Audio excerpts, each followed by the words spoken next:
하나님의 말씀은 디모데후서 2장 1절에서 6절 말씀 함께 봉독하겠습니다.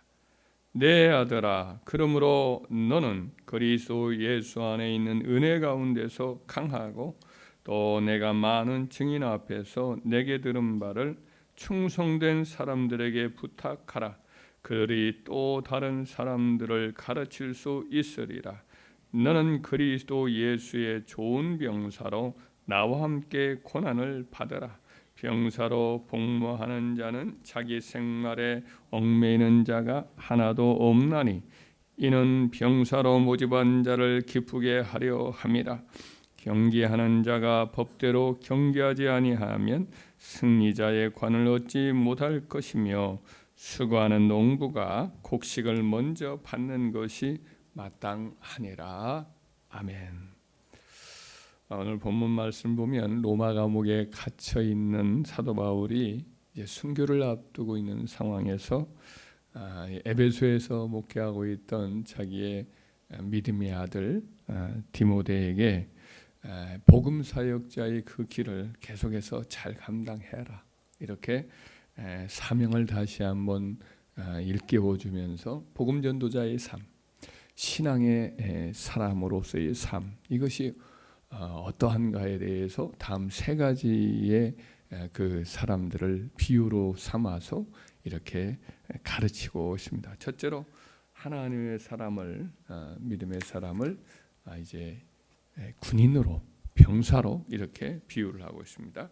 3절과 4절에 이르기를 너는 그리스도 예수의 좋은 병사로 나와 함께 고난을 받으라. 병사로 복무하는 자는 자기 생활에 얽매이는 자가 하나도 없나니 이는 병사로 모집한 자를 기쁘게 하려 함이라. 이렇게 말씀을 합니다. 사도 바울은 자기 자신을 군인으로 표현할 때가 종종 많이 있습니다. 그 편지들을 보면 자기를 영적 군인으로 그렇게 묘사를 하곤 했어요. 예를 들면 사도행전 20장 24절에 보면 내가 달려갈 길과 주 예수께 받은 사명 곧 하나님의 은혜의 복음을 증언한 일을 마치려 하면은 나의 생명조차 조금도 귀한 것으로 여기지 않는다. 적과 싸워서 목숨을 걸고 자기의 자리를 지키고 진지를 사수하고 또 적이 여러 가지 방어 시설을 놓고 기다리고 있는 성체를 향해서 그냥 목숨을 내걸고 달려 올라가는 거거든요. 그와 같은 목숨을 내걸고 하나님의 진리를 위해서 맡겨진 자기의 미션, 자기의 사명, 이것을 이루기 위해서 자기의 생명을 내놓는다는 고백을 많이 하죠. 사도행전 20장 21장 말씀에서도 이르기를 여러분이 어찌하여 우로 내 마음을 상하게 하느냐. 나는 주 예수의 이름을 위하여 결박당할 뿐 아니라 예루살렘에서 죽는 것도 각오하였다. 이렇게 하면서 예루살렘을 향해서 목숨을 내걸고 그렇게 올라가는 모습을 보게 되지.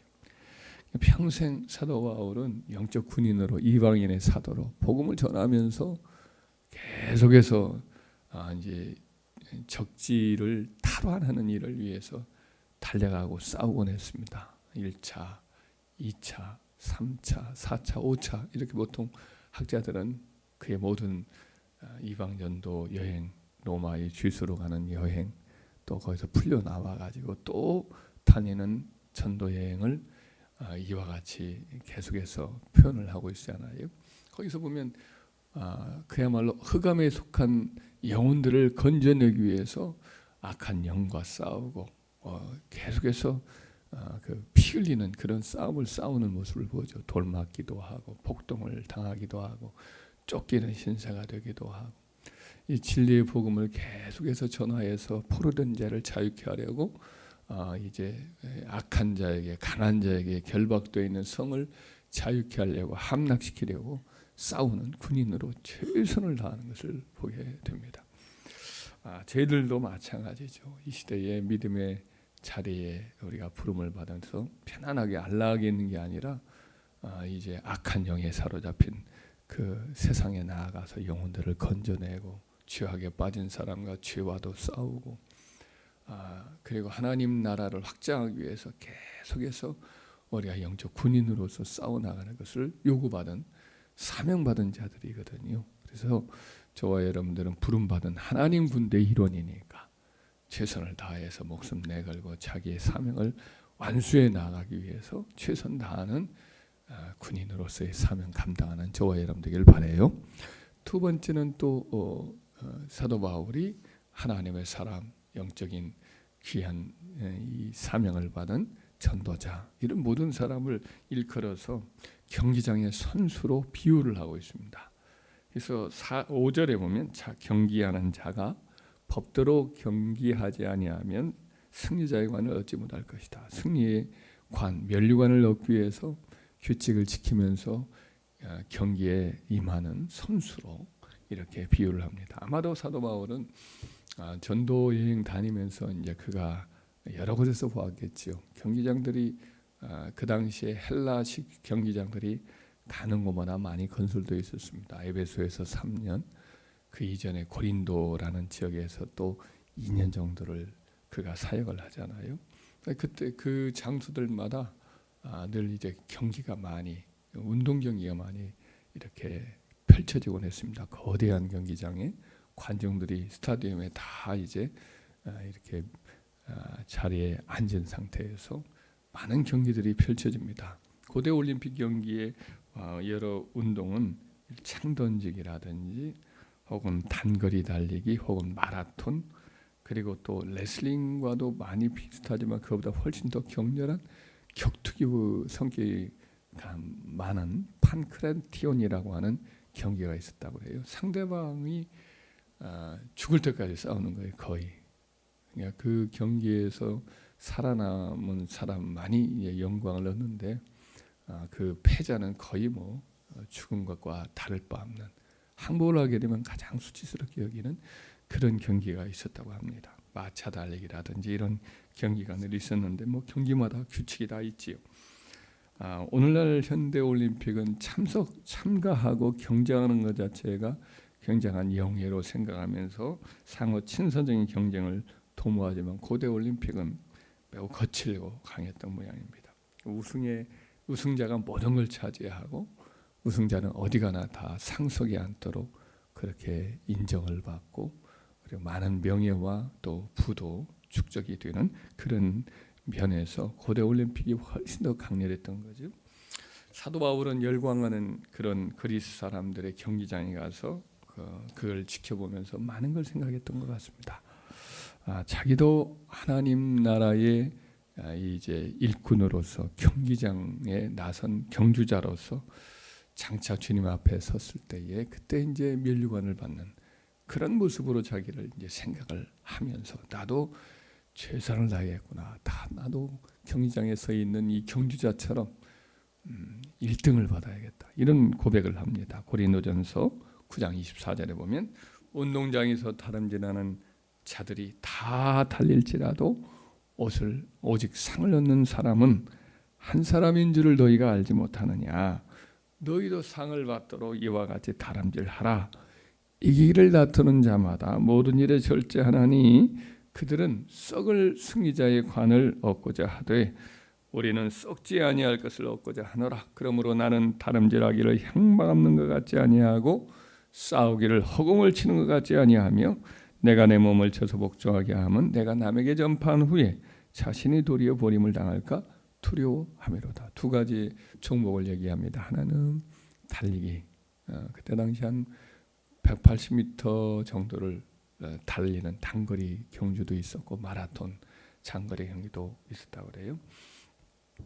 또 하나는 이제 권투 내지 아까 말했던 판크라티온이라고 하는 격투기에 가까운 레슬링, 이 두 개의 경기를 지금 예로 들면서 하여튼 최선을 다해서 달리는 그 선수, 또 권투할 때 상대방을 치는 게 아니라 사실은 자기를 치는, 자기를 쳐서 복종케 하는. 왜냐 이 하나님의 사람들의 싸움은 영적인 것이고 자기 자신이 가장 큰, 말하자면 일종의 적이기 때문에 자기를 쳐서 하나님의 말씀에 복종하고 자기 절제를 하지 않으면 실컷 싸우고 나서 결국은 탈락하는 수가 있기 때문에 그래서 이렇게 이제 표현을 한 거지요. 저희들도 하나님 나라의 스타디움에 들어서서 앞서간 선배들이 다 관중석에서 우리가 어떻게 잘하나 지금 하늘나라의 선배들이 다 지켜보고 있고 우리 주님이 지켜보고 있고 하나님 아버지께 지켜보고 있는 가운데 우리가 지금 경주상에서 경주하는 사람이기도 합니다. 그래서 우리가 최선을 다해서 시상대에서 우리 주님의 상을 받기 위하여 달리기 할 때 최선을 다하고 또 싸울 때 우리가 이 최선을 다해서 영적인 씨름에서 승리해야 될 줄 믿습니다. 구약에 보면 야곱이 이제 기도의 씨름을 하죠. 그 야복 강가에서 주님과 씨름을 합니다. 하여튼 포기하지 않고 환도뼈, 엉치뼈가 부러지면서까지라도 끝까지 기도에 그 손을 삿발을 놓지 않고 끝까지 매달리지요. 그래서 결국은 승리하지 않습니까? 이와 같이 저희도 최선을 다하도록 최선을 하되 자기를 쳐서 절제하였던 이 사도 바울과 같이 우리도 항상 최선 다하고 권투 선수들 이런 사람들은 감량에 얼마나 신경을 씁니까? 체급 유지를 위해서 먹을 거 다 먹고 하면 싸울 수가 없죠. 그래서 제일 세상 거 다 누릴 수가 없고 언제나 자기 자신이 가장 큰 적이란 걸 기억하면서 늘 최선 다해서 승리의 그 열매를 멸관을 얻기를 위해서 복음 전도에 최선을 다하고 우리의 기도의 자리에 또 최선을 다하고 헌신하는 저와 여러분 되기를 주의 이름으로 축원합니다. 또 한 가지가 이제 농사꾼의 비유를 하고 있습니다. 하나님의 사람은 농사짓는 사람과 같습니다. 농사짓는 사람은 당장 씨 뿌렸다고 해서 거두는 게 아니거든요. 계속해서 씨가 또 자라나는 과정이 얼마나 시간이 걸립니까? 씨가 떨어져서 땅바닥에서 죽은 듯이 있다가 한참을 이제 비도 오고 시간이 지나야 그 싹이 올라오지요. 그 싹이 올라와서 그냥 자라는 게 아니고 보통 벌레도 먹을 수도 있고 또 뜨거운 태양에 꽃을 낮아서 그냥 죽어버릴 수도 있고 하니까 늘 물을 주고 또 김을 매주고 또 바람 길을 또 터주고 그렇게 해서 또 비료도 주고 벌레도 잡아주고 많은 일들이 농부가 있어요. 그 모든 수고를 하면서 추수의 열매를 바라보는 그 기대를 가지고 인내하는 거 아니겠어요?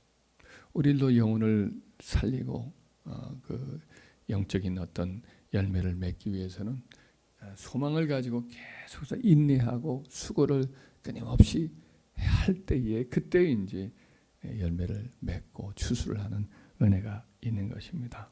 농사꾼은 밭의 작물들은 논밭의 작물들은 농사꾼의 발걸음 소리를 들으면서 자란다 이런 말이 있듯이 하여튼 영혼을 위해서 늘 우리가 기도의 방문을 늘 해서 새벽마다 영혼을 놓고 기도하고 그럴 때 그 영혼들이 세상에 끌려가다가도 다시 돌아오고 세상 마귀에게 잡혔다가도 또 놓여나고 그러면서 이제 점점 하나님의 사람으로 이렇게 돌아오는 역사가 있거든요. 그래서 끊임없이 저와 여러분들은 농부처럼 그렇게 영혼의 밭을 기도로 돕고 그리고 사랑으로 수고로 이렇게 돌봐서 끝내 그 영혼들을 살려내서 추수날에 알곡 창고로 들어가는 천국 창고로 들어가는 귀한 농사가 아름답게 짓는 은혜가 있길 바라요.